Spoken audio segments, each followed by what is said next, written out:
আসসালামু আলাইকুম রহমতুল্লাহি বারাকাতুহু। আপনি শান্তি খুঁজছেন, শান্তি পাচ্ছেন না? শান্তি পেতে হলে 5 ওয়াক্ত নামাজ পড়ুন এবং 10 মিনিট আল্লাহর সেজদা দিয়ে একটু বসে থাকুন। 10 মিনিট 5 মিনিট দেখবেন এর চাইতে শান্তির জায়গা আর কোথাও নেই। তাহলে আমরা কি করব? শান্তি খুঁজতে হলে 5 ওয়াক্ত নামাজ পড়ব।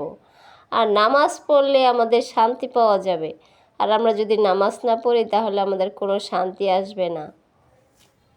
দেখবেন নামাজ পড়লে শরীরটা একদম হালকা হয়ে যাচ্ছে, অনেক শান্তি লাগছে, অনেক আরাম লাগছে। আর সেজদায় গিয়ে 10 মিনিট 5 মিনিট আল্লাহর নাম ধরে শুয়ে থাকুন, দেখবেন এর চাইতে শান্তির জায়গা আর কোথাও নেই। তো অতএব আমরা কি করব? 5 ওয়াক্ত নামাজ পড়ার চেষ্টা করব। তো সবাই আমরা ওয়াদাবদ্ধ হয়ে যায় নামাজ পড়ব 5 ওয়াক্ত। তো ভিডিওটা ভালো লাগলে প্রচুর পরিমাণে শেয়ার করে দিন।